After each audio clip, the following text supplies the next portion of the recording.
Sports Talk with our weekly high school review. We are about to break down this week's high school games. We have a lot of very, very interesting games that happen. A lot of games that's kind of shaping out regions, and I'm going to be honest with you, it's one of those weeks when you first looked at it, you didn't think it was something that was spectacular, but then as it goes on, there's actually some big games that kind of make moves in the regions. We're going to start out with Shannon Woods here. You all right, Shannon? Yeah. We're going to start out with Shannon Wood here. Shannon, Etowah, lackluster on offense this week in a very dirty, grinded out game, 8-6 versus Pell City. What happened? Yes, like Kelly D just said, a W's a W. You know, you're still undefeated. And you know what? I do have mixed emotions about this game because we did start the game off going deep and actually had a touchdown pass that get dropped in the end zone. It wasn't even 20 yards up. So we did try the deep pass. We did try a screen pass to Trent. It didn't work. I think it's hard to tell. We did have another drop touchdown pass. The touchdown pass we did have, we were scrambling around, threw the ball deep. Ricky went over top, caught a touchdown. Went up 6-0. Then the defense got him a safety in the third quarter, put us up 8-0. And Pell City wound up scoring like an 8-6. Did not get a 2-point conversion. Defense held at the end. You really can't.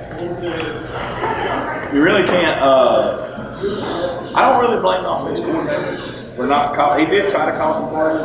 We just weren't executing a lot that day. I will say that. I feel like they were trying to get the ball to the playmakers in space. It just Pell City. I think it's one of those games where Etowah has the target on their back, and Pell City came to play. Yes, I think that it was more a case of that. Now the defense played outstanding. They gave a touchdown, went right through the kid's hands, and then actually they caught it and ran it in. So I give them they tried. I do think the offense tried to open up a little bit, so I'm good with them. A W's a W in that case. That means we've been 1-7-18 and 2-6-18. Now we're back in the area this week against our favorite team in the region, Douglas. They get to come down. It's a great segue. Mr. Dax? Let me know about the Southside Panthers, brother. Man, we had an explosive game. We needed that momentum. Excited to get the ball rolling now against Alexandria. Not only did Michael Rich and Blake Reed, along with Cat Lockwood and all those guys make it smart for us in the Douglas game, there was a couple guys that don't really get as much attention. Brennan Stowe and some other guys scored some touchdowns. But I'm going to go ahead and say it. I'm not trying to be cocky here. We scored so many touchdowns, man. I don't even know who all scored. But those three guys, Cat Lockwood, Blake Reed, Michael Rich, they all led the way for us, as well as Andrew Nelson. So excited to move into Alexandria. Defense played really well. I mean, obviously anchored by Chance Moon and them. But we expected the defense, but we really needed to get something rolling on offense. Said that coming off of the Lena game. So for the most part, we're excited. Moved into Alexandria, and I'm ready to see Todd again and everybody come to town. I'm ready to see him, and I'm ready to meet him. Right where your head's at. Welcome to the loss, baby. Now, Reggie, another high-scoring game in this area, man. We're looking at Gadsden City and James Clemens. James Clemens was 50, Gadsden City ended up 28. I know Gadsden City there for a while had no pulse, and then all of a sudden something snapped. I don't know if it was me leaving, but when I left, when I was getting ready to leave, I was talking to a couple sessions wife. We were having a conversation, and they scored a touchdown, and so it was 50-14. And by the time I get to my car, I hear the crowd, and then I hear Gadsden City fight song, and I'm like, they scored again. And by the time I'm halfway down 7:59, I listen to the radio, and boom, another touchdown. I'm like, they came to life after I left. Maybe I need to stay home this week, but no, those guys, they fought to the end. James Clemens, they had too many weapons. The quarterback is he's good. He's good. He's a 3-star. He's already committed to Vandy, and I mean, he made plays with his arm and his legs. He had 6 rushes for 62 yards, and he threw for 166 yards. I mean, he's good. What's the feeling talking to Coach Sessions' wife? I know he's probably going to be disappointed about the season, but I know he's not giving up on the team. He's ready to right the ship. Right.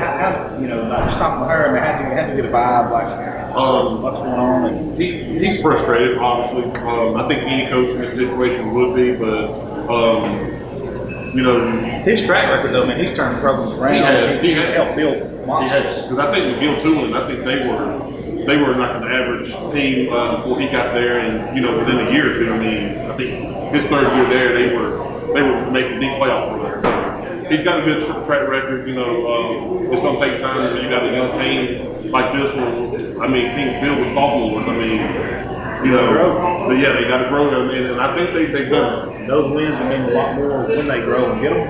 Yep. Hand it to them by, just out talented people. I like that. I'm going to hit on the game real fast, and then we're going to go through a couple more games. Josh Abercrombie and I actually went to the Saxon Piedmont game. This is 1 versus 3. We knew coming in that, we thought Sax was good. We found out they're very good, and it didn't take too long, opening drive of the game. They were dominating in 4A like nobody's business. So then they moved down to 3A. And I'm thinking if there's anybody in 3A that's going to hit you in the mouth, it's going to be Piedmont, especially at Piedmont. Exactly. But actually, I'm going to be honest with you, on both sides of the ball, all night long, Sax pushed them around. They were bigger, they were faster, believe it or not, they had more athletes. Wow. There was no mystery. I think, how many passes were on Sax's side, Josh? 3 passes all night, 4 passes? Less than 5 passes all night from my side. Wow. They actually ran some formations of wishbone and shotgun. They ran diamond formations, they ran pistol formations, and everything was downhill. Not a lot of speed sweeps. They just line up and they run it down your throat. Wow. That's what I like. and to their credit, their starting quarterback went out, and he went out early second quarter. So their backup quarterback came in, still didn't miss a lick. They are as advertised, and if you're going to beat Sax, you better be physical, you better be strong, and you better be able to make some tackles in open field because they are coming in and running down there. That score was 25-13, and I promise you it could have been a lot worse than that. Wow. I've never seen Piedmont get dominated since they've been on their run. That score literally is probably about a 42-14 game. Wow.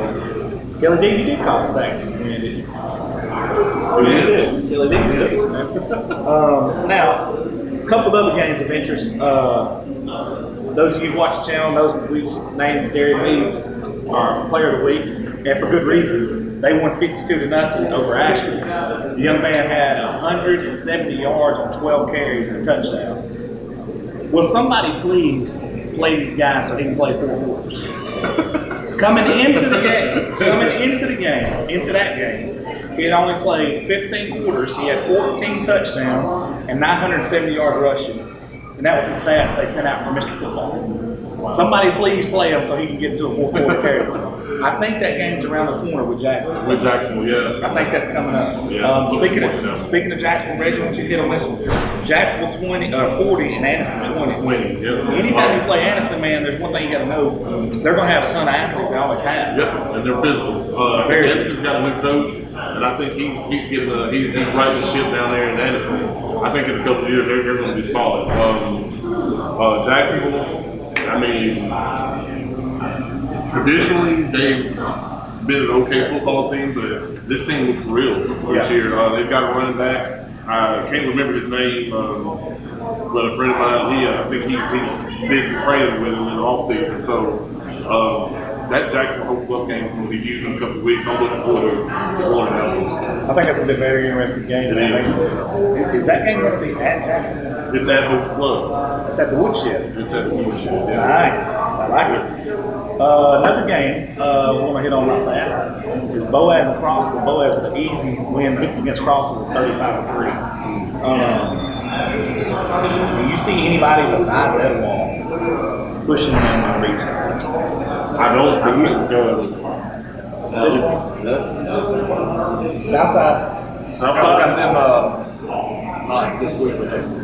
I actually think Southside could give me. I know Southside's defense, I know, is going to make it hard sledding for their running. What's his name? Christian Collins. Yeah, that's not going to be an easy. Southside is physical, and they have Mr. Moon up front. Yeah. But I promise you got a game plan around because that guy, he's a rotor grader, man. He's a beast.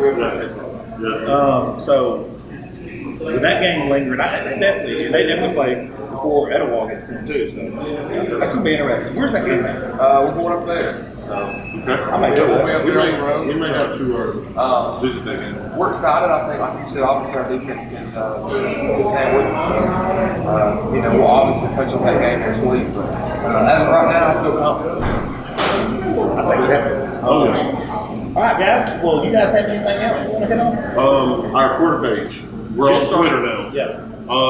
Look us up on Twitter, Average Joe Sports Talk. We'll get the actual Twitter name posted for you guys. So It's definitely linked to our Facebook and everything, so you guys will be easy to find us. We'll post links on our Facebook and all that. Guys, this is our high school football, weekly high school football review. This is Average Joe Sports Talk. Please hit the subscribe button. Please hit the bell for the notifications. Thank you.